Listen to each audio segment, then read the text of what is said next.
We interrupt your regularly scheduled program for this bulletin from the Office of War Information. It is imperative that you silence your phones. Any unexpected sound could give away our position to the enemy. This evening's performance will feature 2 10-minute intermissions. Restrooms are on the lower level. Women's to the right when you exit the theater, and men's to the left. Be sure to check the stalls for enemy spies before entering. Support our boys on the front by patronizing our merchandise and concessions table.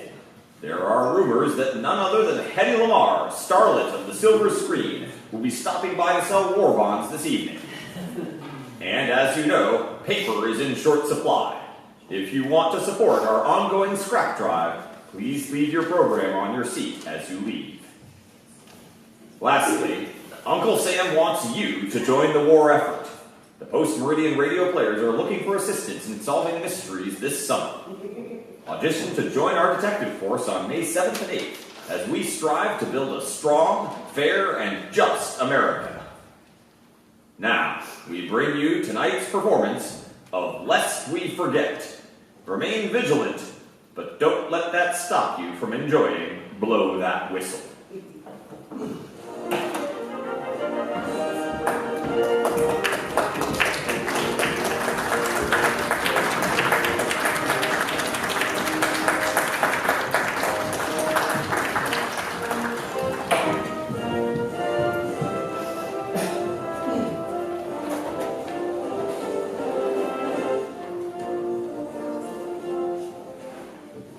Lest we forget the American dream.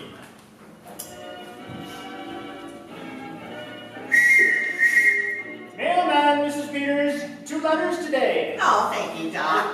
Quiet, Randy, quiet. Oh, I hope one of them is from my boy in New York. Well, the postmark's New York. I hope it's good news. Hey, Stewart! Get my mail over here!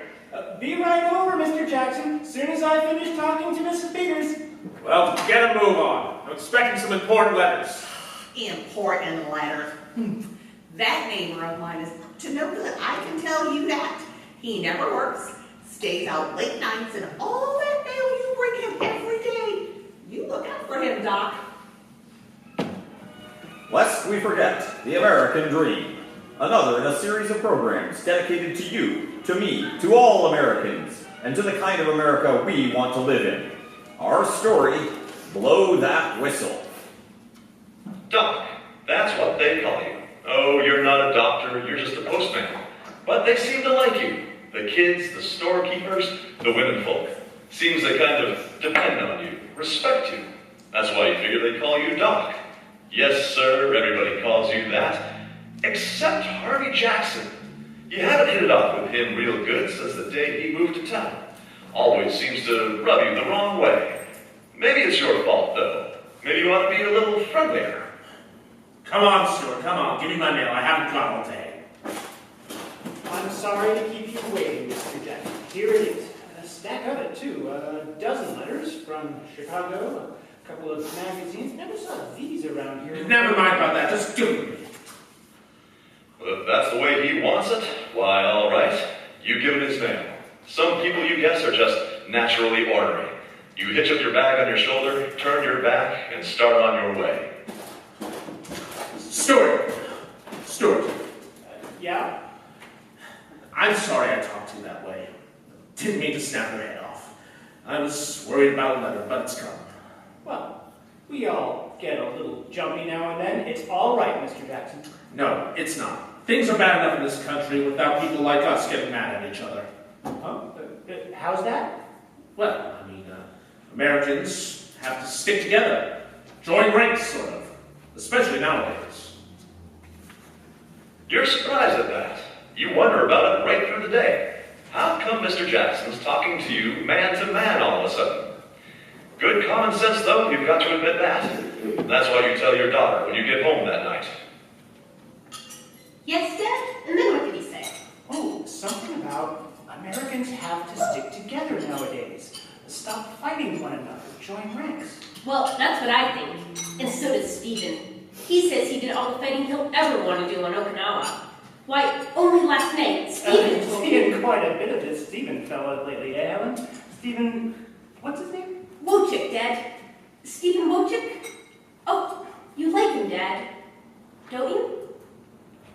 Sure you like him. What you've seen of him. Clean-cut boy, hard-working, out to make something of himself.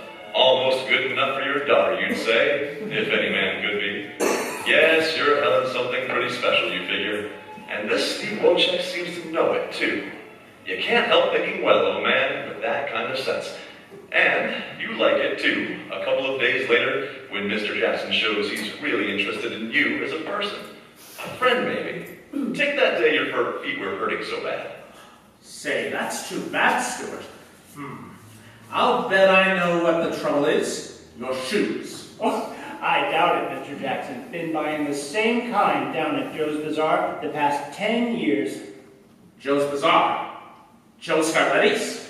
That's right, next door to the movies. Well, it seems to me, Stuart. Oh, never mind. Never mind what, Mr. Jackson? Well, remember what we were talking about the other day? You know, about sticking together. Sure do, and you're 100% right. I thought you looked at it that way, Stuart. That's why I'm kind of surprised at you now. Huh? Buying your shoes at Scarletti's, when you could get the same or better at Dawson's, isn't that so? Well, And when you do business at Dawson, you're dealing with an American. but isn't Joe Scarletti? With that name? The way he talks? You never thought of it that way. Scarletti does talk kind of funny. How's the kid? How's my friend today? But then you always got along fine with him. And you remember all the arguments you had with Ed since you were kids. But you remember also that Ed was born and raised here. Oh, Albie! Doc Stewart! Hello, Ed. Oh, sit you down, Doc, sit you down. Yes. We're talking about you just the other day. Sam Benson, Andy Smith, Mark Jackson, the rest of the gang. About me, Ed? Well, why not? Say, you forget you're some pumpkins in this town. Well, you play your cards right, Doc, and one of these days, you'll be postmaster. No kidding. Sam Benson's got some mighty fine contacts in Washington. Well, that's something to think about. Now, say, Ed, how about some shoes? Oh, sure. Black ones you want? Always have. Only one thing against you, Sam says. What's that, Ed? Oh, you know Sam. He thinks you're standoffish. I told him he was all wet, but he says if you weren't, how come you don't join the Guardians? Well, Ed. Well, now, practically anybody who amounts to anything around here belongs, Doc. It's getting to be bigger all the time. You want to think it over. You think it over.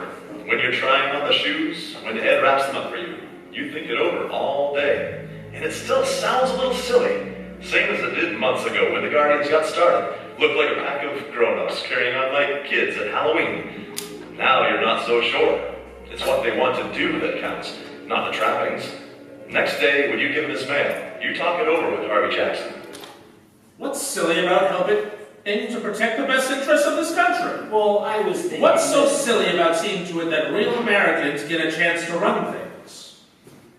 You say to yourself, maybe you did have the wrong slant on the Guardians. They seem to be for the same things you believe in, more or less. And everybody else who amounts to anything belongs to it. Sam Benson, be a mighty nice thing to be postmaster. Your daughter would be mighty proud. So, one night there in the basement of Ed Dawson's store, you joined the Guardians. You pledge yourself to think American, buy American, act American. That makes sense to you, even if some of the boys do talk a little big about how they're going to act American. Scarletti, Lippman, Wojcik, Schwartz. Yeah, the whole kit and caboodle of them. They're gonna realize they're not wanted in this town. Well, you figure that's just a lot of talk, blowing off steam. It doesn't mean a thing. Of course, you notice Dr. Lippman doesn't give you a big smile anymore when you deliver the mail. And Joe Scarletti looks like he's sick or something when he sees you. And you guess where it's gone around. And it troubles you a little. Then one night, you come home for dinner.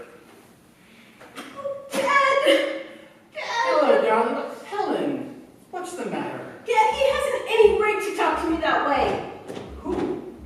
Did somebody insult you? Tell me who he is. It won't do any good. Nothing will do any good. Helen, please, tell me what's wrong. Andy Smith said if I didn't stop going around with Stephen, I'd be sorry for it. Andy Smith said that? Well, honey, you know, he's crazy about you too. No, you're wrong, Dad. He's not just jealous. He means it.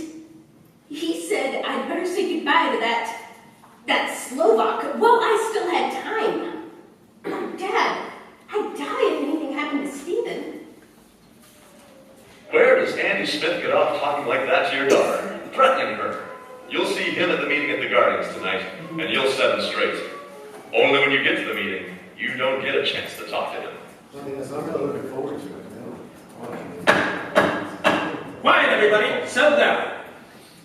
All right. We've got a lot of business to attend to. Tonight, the Guardians are going to cleanse themselves of a traitor. Andy Smith, are you ready? Yes, sir. Prisoners behind the curtain, dressed up like a turkey. Bring him forward. On your feet, Snyder. What are you going to do to me? What are you going to do? Hey, Ed, what did Snyder do? Yeah, broke the oath. Called that Dr. Lippman for his wife. I tell you, fellas, my wife needed a doctor bad. He was the closest. Shut up, Joe. Snyder, there are 3 American doctors in this town you could have called. Smith, administer the penalty. Ed, what are they going to do to him? Give him 20 lashes, if he can stand it. That does it. This is where you get off. Wild talks, threats, beatings. That's not your way of protecting the best interests of this country. You start to get up from your seat. You weren't thinking of walking out on us, were you, Doc? Dawson's got a tight grip on your arm, and you don't like the tone of his voice. Jackson wouldn't like that, Doc. You might even get what Snyder's gonna get now. Well, I was just, it's hot in here, Ed. I was getting dizzy. I just wanted some air. Oh. That's all. Well then, I'll go with you, until you feel better.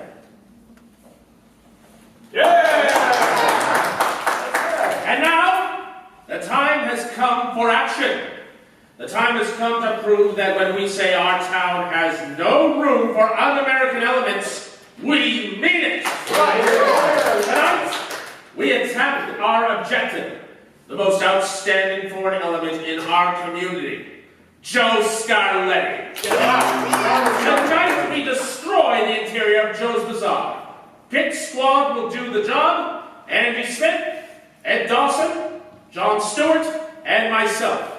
If we succeed tonight, we take over the street. We broaden our activity to every corner. You don't hear a word after he says John Stewart. The others leave, and then there's just the squad remaining. Jackson, Smith, Dawson, and Hugh. You look around, but there's no escape. Dawson's got his eye on you.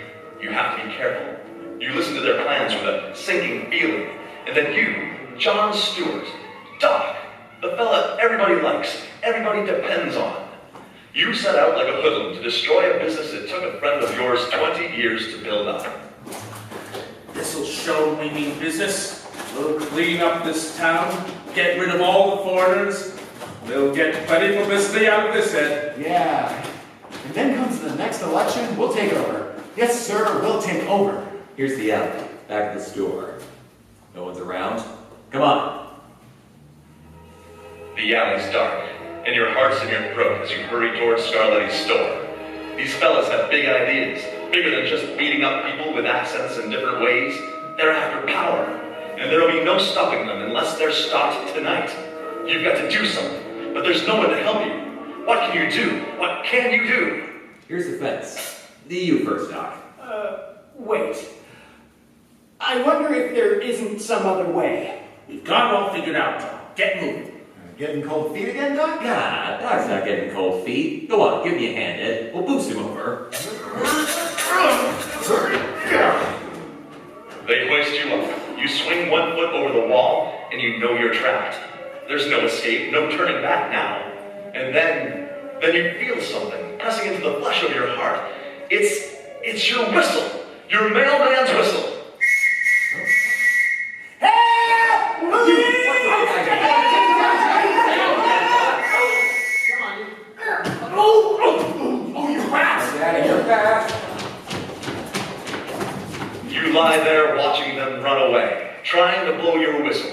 how clear it is to you now, and you wonder why it took you so long to figure it out. Well, at least it saved Joe Scarletti's store. And you know you're not through yet. They won't get away. You'll go to the police, to the newspapers. You'll talk to people. You'll break the Guardians wide open. You've just struck your first blow for the kind of America you want. An America without hatred, without prejudice, without fear. And you've just begun to fight. Blow That Whistle was adapted by Liz Salazar from the original 1947 broadcast by the Institute for Democratic Education and was directed by Jay Sikora, with assistant director Mayor Freed. It featured Dave Barker as Doc Stewart, Brandon Steer as the narrator, Kevin Cordes as Jackson, Hannah Baker as Helen Stewart, Chris Adams as Andy Smith, Lori Ann Cohen as Mrs. Peters, Michael McAfee as Dawson, and Peter Wallace as Snyder. Our Foley artists were Rachel Goggin and Corey Quino. Post-Meridian Radio Players have brought you another in the series Lest We Forget the American Dream, dedicated to you, to me, to all Americans, and to the kind of America we want to live in. Not tomorrow, but today.